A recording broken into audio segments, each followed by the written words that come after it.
The 1978 U.S. quarter is an intriguing coin with both historical and numismatic significance. Minted over 4 decades ago, this coin has captivated collectors and casual enthusiasts for various reasons, from its design to its historical context and its potential variations in quality. Here's a breakdown of what makes the 1978 quarter interesting. The 1978 U.S. quarter, like other quarters minted from 1932 onward, features the iconic image of George Washington, the first president of the United States, on its obverse front side. This portrait was initially designed by sculptor John Flanagan, whose design was chosen in 1932 to commemorate the 200th anniversary of Washington's birth. The reverse back side of the quarter in 1978 depicts a bald eagle symbolizing American strength and freedom. This eagle design was used on quarters from 1932 up until 1998, when the state quarter program began. By 1978, the U.S. quarter had a copper-nickel clad composition. Unlike pre-1965 quarters, which were made of 90% silver, quarters from 1965 onward contain no silver. Instead, they have a clad composition, which means the core is pure copper, while the outer layer is 75% copper and 25% nickel. This change in composition was part of a broader shift across U.S. coinage in response to rising silver prices in the 1960s. A 1978 quarter weighs 5.67 grams, has a diameter of 24.26 millimeters, and features a reeded edge. These physical attributes have remained consistent for most modern U.S. quarters, except for special edition quarters and bullion coins. The year 1978 was part of a period in American history marked by economic challenges and social change. The U.S. was grappling with inflation, high unemployment, and the aftermath of the Vietnam War, which put financial strain on the federal budget. The government was focused on cost-saving measures, and keeping the coinage as cost-effective as possible was part of that effort. The 1978 quarter was produced at 2 major U.S. mints, Philadelphia and Denver. Quarters minted in Philadelphia have no mint mark, while those from Denver have a D mint mark located just above the date on the obverse side of the coin.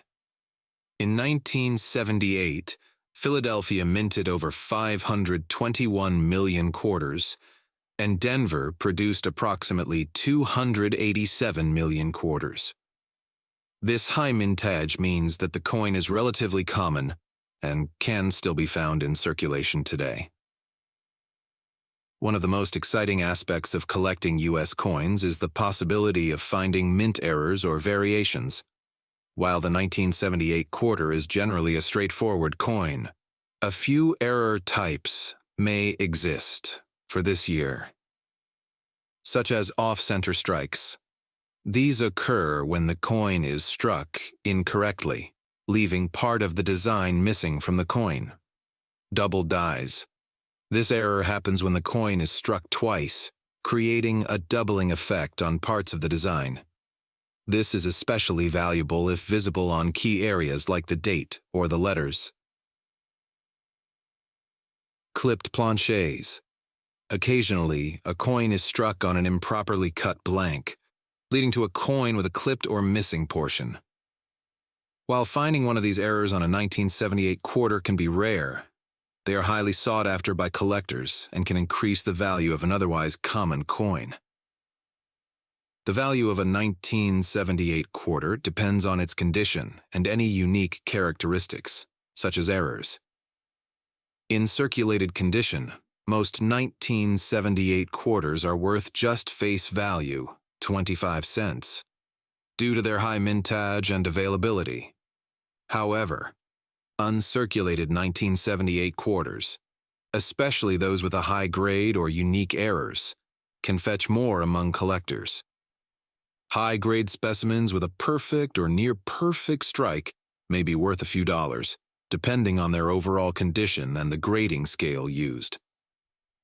The Washington quarter, which includes the 1978 version, is one of the longest-running coin designs in U.S. history, featuring the same basic design from 1932 to 1998. Since the 1978 quarter is made of copper and nickel, it does not contain any precious metals, unlike older quarters with silver content, which are more valuable to collectors and investors. The transition from silver to copper-nickel-clad composition in the 1960s not only impacted the coin's material value, but also its appearance. The copper-nickel quarters lack the distinctive shine and heft of silver quarters. Its widespread circulation, coupled with the possibility of rare mint errors, makes it an interesting collectible for enthusiasts and history buffs alike. While it may not be a rare or high-value coin, the 1978 quarter serves as an accessible piece of American numismatic history and a reminder of the enduring legacy of the Washington quarter design. According to the NGC price guide, a Washington quarter from 1978 in circulated condition is worth between 30 cents and 85 cents. However, on the open market, 1978 D quarters in pristine, uncirculated condition sell for as much as $250.